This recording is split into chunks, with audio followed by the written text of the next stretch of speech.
خطبہ مسنونہ کے بعد سورۃ الاعراف کی ایک آیت کریمہ تلاوت کی گئی۔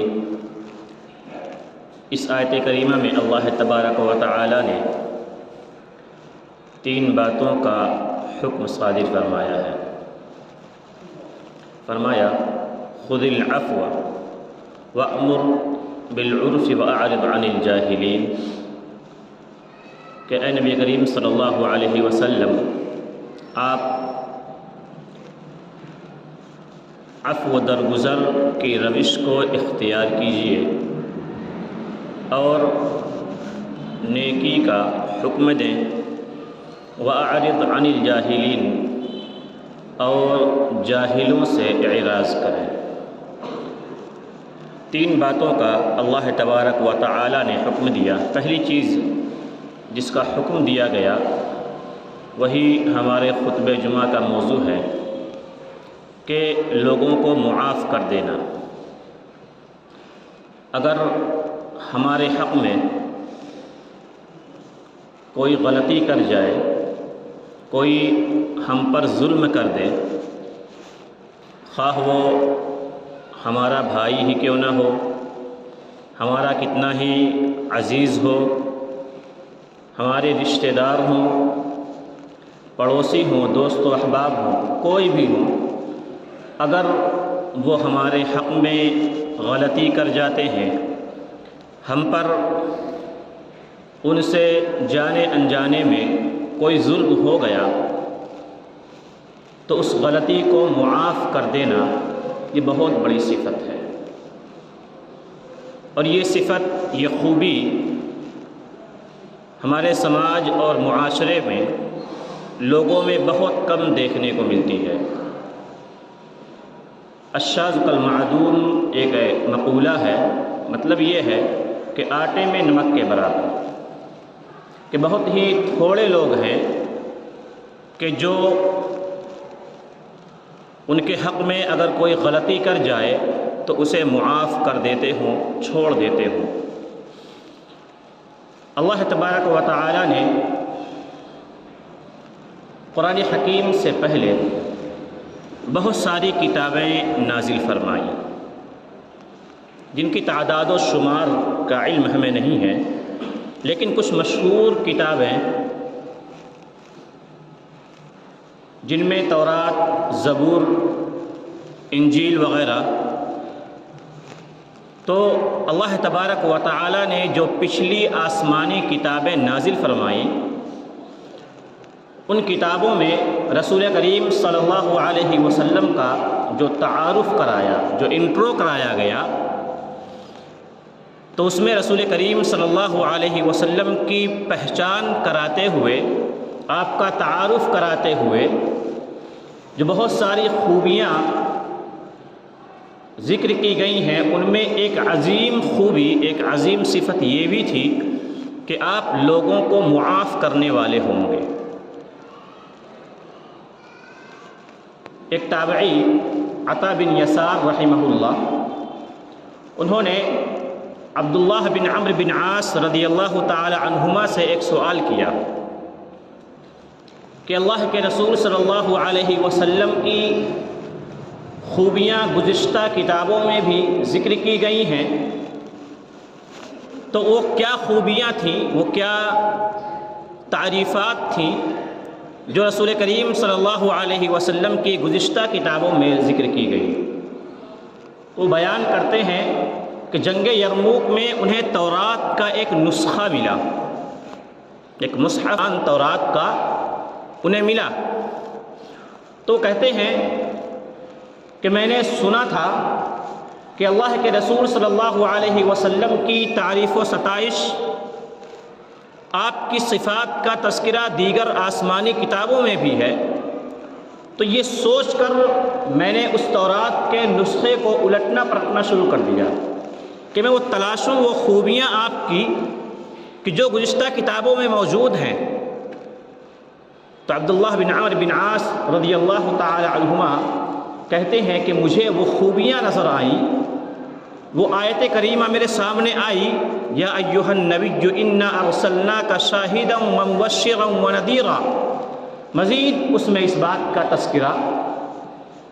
لیس بفظ ولا غلیظ ولا سخاب بالاسواق ولا يدفع السیئۃ بالسیئۃ ولكن يعفو ويصفح۔ یہ صحیح بخاری کی روایت ہے کہ اس میں ہے کہ اللہ کے نبی صلی اللہ علیہ وسلم کی خوبیوں کا تذکرہ کیا گیا کہ ہم رسول اللہ صلی اللہ علیہ وسلم کو مبعوث فرمائیں گے، آپ کو بھیجیں گے، تو آپ کی خوبیوں میں سے ایک خوبی یہ ہوگی کہ شاہداً آپ گواہی دینے والے ہوں گے، مبشراً آپ خوشخبری سنانے والے ہوں گے، ونذیرا اور آپ صلی اللہ علیہ وسلم ڈرانے والے ہوں گے، لیس بفظ ولا غلیظ، آپ بدخلق نہیں ہوں گے، آپ کے اخلاق اعلیٰ قسم کے ہوں گے، اچھے قسم کے ہوں گے، ولا غلیظ اور نہ ہی آپ سخت مزاج ہوں گے، آپ میں تنگی نہیں ہوگی، آپ درست نہیں ہوں گے، ولا غلیظ ولا سخاب بالاسواق اور بازاروں میں آپ بلند آواز سے زور زور سے باتیں کرنے والے نہیں ہوں گے، ولا يدفع السیئۃ بالسیئۃ اور آپ صلی اللہ علیہ وسلم برائی کا بدلہ برائی سے نہیں دیں گے، برائی کا بدلہ آپ برائی سے دینے والے نہیں ہوں گے، ولكن يعفو ويصفح لیکن آپ صلی اللہ علیہ وسلم معاف کرنے والے ہوں گے، اصلاح کرنے والے ہوں گے، عفو درگزر کرنے والے ہوں گے۔ یہ اللہ کے نبی صلی اللہ علیہ وسلم کی صفات اللہ تبارک و تعالیٰ نے گزشتہ آسمانی کتابوں میں نازل فرمائی، اور آپ صلی اللہ علیہ وسلم کی ان صفات سے متعلق جنہیں علم تھا، جو گزشتہ آسمانی کتابوں کے عالم تھے، احبار و رہبان تھے، ان میں سے ایک یہودی کا تذکرہ ہے کہ اس نے رسول کریم صلی اللہ علیہ وسلم کے ان صفات کو ڈھونڈا تلاشا کہ دیکھوں آپ صلی اللہ علیہ وسلم نوازنے والے ہیں یا نہیں ہیں، آپ لوگوں کو معاف کرنے والے ہیں یا نہیں ہیں، آپ بازاروں میں شور و شغف کرنے والے ہیں یا نہیں ہیں۔ جب تمام صفات میں اس نے بعینہ وہی تمام چیزیں پائیں جو اللہ تبارک و تعالیٰ نے گزشتہ کتابوں میں ذکر کیا تھا، تو وہ یہودی عالم رسول اللہ صلی اللہ علیہ وسلم پر ایمان لے آتا ہے۔ تو رسول کریم صلی اللہ علیہ وسلم کی صفات، آپ کی عظیم خوبیوں کو دیکھ کر اسلام کے سب سے بڑے دشمن جو یہود ہیں وہ بھی ایمان لے آتے ہیں۔ تو اگر ہمارے اخلاق، ہمارے کردار رسول کریم صلی اللہ علیہ وسلم کے اخلاق و کردار جیسے ہو جائیں، آپ صلی اللہ علیہ وسلم اگر ہمارے اسوہ ہیں اور آپ کے اسوہ کو اگر ہم اپنا لیں تو پھر ہمارے سماج اور معاشرے میں کس طریقے سے خوشیاں اور رونقیں ہو جائیں گی۔ برادران اسلام، رسول کریم صلی اللہ علیہ وسلم یقیناً لوگوں کو معاف کرنے والے تھے، آپ صلی اللہ علیہ وسلم عفو درگزر سے کام لینے والے، اور قرآن حکیم رسول کریم صلی اللہ علیہ وسلم کو اس بات کی، بلکہ آپ کی تمام امت کو اس بات کی تعلیم دیتا ہے کہ عفو درگزر، لوگوں کو معاف کرنے کے راستے میں جو چیز رکاوٹ بنتی ہے وہ کیا چیز ہے۔ لوگ ایک دوسرے کو معاف کیوں نہیں کرتے، ایک دوسرے پر شفقت اور محبت اور رحم دلی کا مظاہرہ کیوں نہیں کرتے، لوگ ایک دوسرے کی غلطیوں کو نظر انداز کیوں نہیں کرتے، اس بات کی تعلیم، اس بات کی تلقین قرآن حکیم میں اللہ تبارک و تعالیٰ نے دی۔ فرمایا وَسَارِعُوا إِلَى مَغْفِرَةٍ مِّن رَبِّكُمْ کہ اور تم جلدی کرو اپنے رب کی مغفرت کی طرف، اپنے رب کی مغفرت کی طرف، اپنے رب کی جانب سے تیزی کرو، جلدی کرو۔ وَسَارِعُوا إِلَى مَغْفِرَةٍ مِّن رَبِّكُمْ وَجَنَّةٍ عَرْضُهَا السَّمَاوَاتُ وَالْأَرْضُ اور اس جنت کی جانب تیزی کرو، اس جنت کو حاصل کرنے کی کوشش کرو جس کی چوڑائی آسمانوں اور زمین کے برابر ہے، اعدت للمتقین، اور جسے اللہ رب العالمین نے متقین کے لیے، پرہیزگاروں کے لیے تیار کر رکھا ہے۔ مزید اللہ تبارک و تعالیٰ نے فرمایا الذین ينفقون فی السراء، کہ جو لوگ خوشی میں اور تنگی میں خرچ کرنے والے ہیں، والضراء الذین ينفقون فی السراء والضراء والکاظمین الغیظ، اور اپنے غصے کو پی جانے والے ہیں، والعافین عن الناس، اور لوگوں کو معاف کر دینے والے ہیں، واللہ یحب المحسنین، اور اللہ رب العالمین محسنین کو، نیکوکاروں کو پسند فرماتا ہے۔ تو اللہ تبارک و تعالیٰ نے اس راہ میں جو چیز رکاوٹ بنتی ہے اس کی وضاحت فرمائی کہ لوگوں کو ہم معاف کیوں نہیں کر پاتے، اس کی وجہ بتلائی گئی کہ ہم اپنے غصے پر کنٹرول نہیں رکھتے ہیں، ہم اپنے غصے پر کنٹرول نہیں رکھ پاتے۔ اگر لوگوں کو معاف کرنے کے درمیان کوئی چیز آڑے آتی ہے تو وہ ہمارا غصہ ہے۔ تو اللہ کے نبی صلی اللہ علیہ وسلم نے غصے کو رفع کرنے سے متعلق، غصے کو دور کرنے سے متعلق ہمیں جو تعلیم دی ہے وہ یہ ہے کہ جب ہمیں غصہ آ جائے تو ہمیں اعوذ باللہ من الشیطان الرجیم پڑھنا چاہیے۔ دو شخص آپس میں لڑ رہے تھے تو اللہ کے نبی صلی اللہ علیہ وسلم نے کہا کہ میں ایک کلمہ ایسا جانتا ہوں کہ اگر وہ اس کلمے کو پڑھ لیتے ہیں تو ان کا غصہ دور ہو جائے گا، رفع ہو جائے گا۔ تو آپ نے فرمایا اعوذ باللہ من الشیطان الرجیم۔ جو صحابہ کرام وہاں موجود تھے ان میں سے ایک نے کہا کہ تم نے سنا نہیں اللہ کے نبی نے کیا کہا کہ اعوذ باللہ من الشیطان الرجیم پڑھ لو، تمہارا غصہ دور ہو جائے گا، لڑائی ختم ہو جائے گی۔ وہ شخص کہتا ہے کہ میں مجنون نہیں ہوں، میں پاگل اور دیوانہ نہیں ہوں۔ اس شخص کا مطلب یہ تھا کہ اعوذ باللہ من الشیطان الرجیم وہ شخص پڑھے جو مجنون، پاگل اور دیوانہ ہوا کرتا ہے، جس کے اوپر شیاطین کا اثر ہو وہ اعوذ باللہ پڑھے۔ اس شخص نے جہالت کی بات کی، معلوم ہوا کہ اعوذ باللہ من الشیطان الرجیم پڑھنے سے ہمارا غصہ رفع ہو جاتا ہے، ختم ہو جاتا ہے، اور اس راستے میں جو چیز رکاوٹ ہے وہ غصہ ہی ہے۔ تو غصے کو ختم کرنے کی کوشش کرنی چاہیے۔ اللہ کے نبی صلی اللہ علیہ وسلم نے سب سے بڑے بہادر کے بارے میں جو بتلایا ہے وہ یہی کہ سب سے بڑا بہادر وہ ہے جو اپنے غصے پر کنٹرول کرے، اپنے غصے کو پی جائے۔ ایسا شخص بزدل ہے، ایسا شخص کمزور ہے جو اپنے غصے پر کنٹرول نہیں رکھ پاتا، جو شخص لوگوں کو معاف نہیں کر پاتا۔ یاد رکھیں لوگوں کو معاف کرنا یہ چھوٹا موٹا، یہ چھوٹے لوگوں کا کام نہیں ہے، یہ بڑے لوگوں کا کام ہے، یہ کم ظرف کا کام نہیں ہے، یہ عظیم لوگوں کا کام ہے،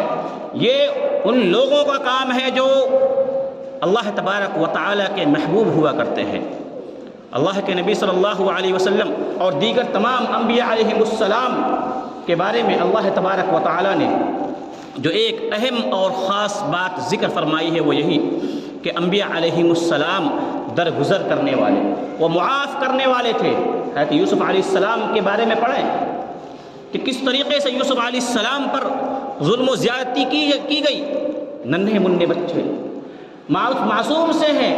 ان کے سوتیلے بھائیوں نے ان کے ساتھ کس طریقے کی ظلم و زیادتی کی۔ ہمارے ساتھ اس میں سے عشر عشیر اگر 10واں حصہ بھی ہمارا بھائی کر دے تو کیا ہم اپنے سگے بھائی کو معاف کر دیں گے؟ انہیں ان کے باپ سے جدا کیا گیا، یہاں تک کہ قتل کرنے کا ارادہ کر لیا گیا۔ اقتلوا یوسف، بھائیوں نے کہا کہ یوسف کو قتل کر دو، لیکن ایک بھائی جو کچھ ہمدرد تھا، اس کے دل میں کچھ رحم و کرم کا مادہ تھا، اس نے کہا کہ نہیں، یوسف کو قتل نہیں کرتے، اسے کنویں میں ڈال دیا جائے۔ کنویں میں ڈال دیا گیا، باپ کی محبت سے دور کر دیا گیا، بازار میں گئے، فروخت کیے گئے، غلام بنے، اور اس کے بعد آپ علیہ السلام پر الزامات عائد کیے گئے۔ اور یہی نہیں بلکہ جب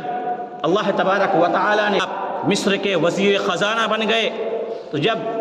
مصر میں قحط سالی ہوتی ہے، بھائی یوسف علیہ السلام کے پاس انجانے میں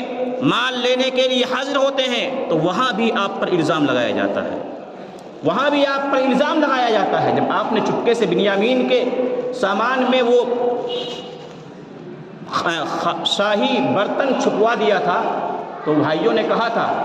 کہ اس کا بھائی بھی چور تھا، اس کا بھائی یوسف تھا، وہ بھی چور تھا، وہاں بھی آپ علیہ السلام پر الزام لگایا گیا، پھر بھی یوسف علیہ السلام نے برداشت کیا، عفو درگزر کا معاملہ کیا۔ کتنے بڑے بڑے معاملات یوسف علیہ السلام کے ساتھ پیش آئے، لیکن اس کے باوجود یوسف علیہ السلام نے اپنے بھائیوں کو معاف فرمایا۔ جب بھائیوں کو انہیں معلوم ہوا کہ یہ یوسف ہیں، قالوا أئنك لأنت یوسف قال انا یوسف وهذا اخی قد من اللہ علینا۔ بھائیوں نے کہا کہ کیا تم ہی یوسف ہو؟ کہا ہاں میں یوسف ہوں اور یہ میرا بھائی بنیامین ہے۔ اللہ رب العالمین نے ہم پر بڑا احسان کیا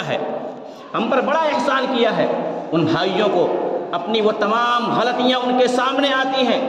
اس پر شرمندہ ہوتے ہیں، نادم ہوتے ہیں، لیکن یوسف علیہ السلام، انبیاء علیہ السلام کا یہ وتیرہ، یہ طریقہ رہا ہے کہ وہ کسی کو شرمندہ نہیں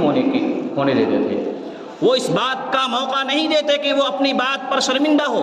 یوسف علیہ السلام کہتے ہیں کہ یہ کام جو تم سے ہوا وہ جہالت کی بنیاد پر ہوا، اس وقت تم جاہل تھے، لا علم تھے، اس وجہ سے تم سے یہ غلطیاں ہوئی ہیں، اب سمجھدار ہو گئے ہو، عقل مند ہو گئے ہو، اب دوبارہ تم سے یہ غلطیاں نہیں ہوں گی۔ تو یوسف علیہ السلام نے اپنے بھائیوں کو شرمندہ بھی نہیں ہونے دیا اور اپنے بھائیوں سے کہا قال لا تثریب علیکم اليوم، کہ اللہ رب العالمین ہی معاف کرنے والا ہے، جاؤ میں نے تم سب کو معاف فرما دیا۔ تو یوسف علیہ السلام کے ساتھ ان کے بھائیوں نے جو ظلم و زیادتی کی تھی بہت بڑی تھی۔ ہمیں غور کرنا چاہیے کہ اگر ہمارے ساتھ کوئی ہمارے حق میں کوئی ظلم کر دے، ناانصافی کر دے، تو ہمیں اپنے اس بھائی کو معاف کر دینا چاہیے اللہ رب العالمین کے لیے، اللہ کے لیے۔ کیا ہم میں سے ہر شخص نہیں چاہتا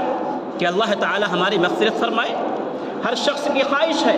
کہ اللہ اس کی مغفرت فرمائے، قیامت کے دن اللہ تبارک و تعالی معاف فرما کر اس کو جنت میں داخل فرما دے۔ یاد رکھیں، ہماری سوچ دنیا میں جس طریقے سے ہوگی اسی طریقے سے اللہ تبارک و تعالی ہمارے ساتھ قیامت کے دن معاملات کرے گا۔ اگر ہم لوگوں کے ساتھ حسن اخلاق کا معاملہ پیش کرنے والے، لوگوں کو معاف کرنے والے، لوگوں کے ساتھ درگزر کرنے والے ہوں گے تو قیامت کے دن اللہ تبارک و تعالی ہمیں معاف فرمائے گا، درگزر فرمائے گا۔ اللہ کے نبی صلی اللہ علیہ وسلم کی حدیث ہے، صحیح بخاری وغیرہ کی روایت، کہ اللہ تبارک و تعالی قیامت کے دن ایک شخص کو لائے گا اور وہ آئے گا تو اللہ تبارک و تعالی اس سے پوچھے گا نیکیاں تیرے پاس کچھ ہیں کہ جن کے بدلے میں تجھے معاف فرما دوں؟ کہے گا اللہ کچھ بھی نہیں ہے، ہاں ایک نیکی یاد آتی ہے، اور وہ یہ کہ میں لوگوں کو قرض دیا کرتا تھا، جب ان کے پاس ہوتا اور پیسے نہیں ہوتے تو میں اور مہلت دیتا یا انہیں معاف کر دیتا، چھوڑ دیتا۔ اللہ رب العالمین کہے گا کہ ہاں تیرا یہ عمل مجھے محبوب اور پسندیدہ ہے، تو نے دنیا میں لوگوں کو معاف کیا، لوگوں نے تجھ پر ظلم کیا، تو نے اس پر کان نہیں دھرا، نظر انداز کر دیا، جا آج میں نے بھی تجھے معاف فرما دیا۔ دنیا میں آپ اور میں اگر لوگوں کو معاف کریں گے تو اللہ تبارک و تعالی قیامت کے دن ہمیں معاف فرمائے گا، اور وہاں اللہ تبارک و تعالی تمام لوگوں کے سامنے اس شخص کو بلائے گا۔ سنن ابی داؤد کی روایت ہے کہ اس شخص کو اللہ تبارک و تعالی بلائے گا لوگوں کے سامنے، اور اس کا اعلان کیا جائے گا کہ یہ فلاں شخص ہے جو دنیا میں لوگوں کو معاف کر دیا کرتا تھا، آج اس کو بھی معاف کر دیا جا رہا ہے، اور اللہ تبارک و تعالی اس شخص کو اس بات کی اجازت دے گا کہ حوروں میں سے جس حور کو تو چاہے اسے اپنے لیے پسند فرما لے، جس حور کو تو چاہے اسے اپنے لیے پسند فرما لے۔ یہ بہت بڑی خوش نصیبی کی بات ہے کہ اللہ تبارک و تعالی قیامت کے دن ایسے شخص کو معاف فرما دے گا جو دنیا میں لوگوں کو معاف کر دیا کرتا ہے۔ برادران اسلام، یہ دنیا ہمیشہ رہنے والی نہیں ہے، یہ دنیا ہمیشہ رہنے والی نہیں ہے، یہ دنیا فانی ہے، فنا ہو جائے گی۔ ہماری تمام محبتیں، تمام نفرتیں اس دنیا ہی میں رہ جائیں گی، یہ ہمارے ساتھ جانے والی نہیں ہے۔ آپ کی آنکھیں بند ہو گئیں، پھر آپ کی کس سے محبت تھی، کس سے نفرت تھی، دنیا والوں کو کوئی پرواہ نہیں ہے۔ آپ قبر میں چلے جائیں گے، آپ کو اپنے اعمال کا حساب و کتاب دینا پڑے گا۔ آپ کسی دوسرے کے لیے، اپنے بھائی کے لیے، بہن کے لیے، اپنے محلے کے لیے، رشتہ داروں کے لیے آپ نے کسی کی جانبداری کی، آپ نے کسی کا ساتھ دیا، اللہ رب العالمین کی نافرمانی کی، ایسے لوگ آپ کا ساتھ قبر میں دینے والے نہیں ہیں، بلکہ وہ آپ کو جہاں تک ہو سکے گا آپ کو قبر تک پہنچا دیں گے، قبر کے حوالے کر دیں گے۔ اس کے بعد آپ کے اعمال آپ جانیں، آپ نے دنیا میں لوگوں کے ساتھ کیا کیا تھا، اچھے اعمال کیے تھے، برے اعمال کیے تھے، اس کا بدلہ صرف اور صرف آپ دینے والے ہیں۔ وَلَا تَزِرُ وَازِرَةٌ وِزْرَ أُخْرَىٰ، کسی کا بوجھ کسی دوسرے پر نہیں ڈالا جائے گا۔ برادران اسلام، ضرورت اس بات کی ہے کہ ہم رسول کریم صلی اللہ علیہ وسلم کے اسوہ حسنہ کو اپنائیں، کہ آپ صلی اللہ علیہ وسلم کی مکی 13 سالہ زندگی کو اپنے سامنے رکھیں کہ کس طریقے سے اللہ کے نبی صلی اللہ علیہ وسلم نے مکے میں اپنی زندگی گزاری۔ نبوت کا اعلان کرنا تھا کہ پورا مکہ، پورا جزیرۃ العرب آپ کا دشمن بن جاتا ہے، کوئی آپ کو جان سے مارنے کی سازش کرتا ہے، کوئی آپ کو تکلیفیں پہنچانے کی سازش کرتا ہے، کوئی آپ صلی اللہ علیہ وسلم پر ایمان لانے والوں کو تکلیفیں پہنچا کر آپ صلی اللہ علیہ وسلم کو زخم دیتا ہے۔ نہ جانے کس کس طریقے سے رسول کریم صلی اللہ علیہ وسلم کو اور آپ کے اصحاب کو تکلیفیں پہنچائی گئی، لیکن اس کے بعد اللہ کا کرنا ایسا ہوا کہ ایک دن وہ بھی آیا کہ جب اللہ تبارک و تعالیٰ نے مسلمانوں کو مکے پر فتح یابی نصیب فرمائی، وہ تمام کے تمام مجرم جنہوں نے آپ صلی اللہ علیہ وسلم کو تکلیفیں پہنچائی تھی، آپ کے قتل کی سازشیں کی، آپ صلی اللہ علیہ وسلم کو مارا،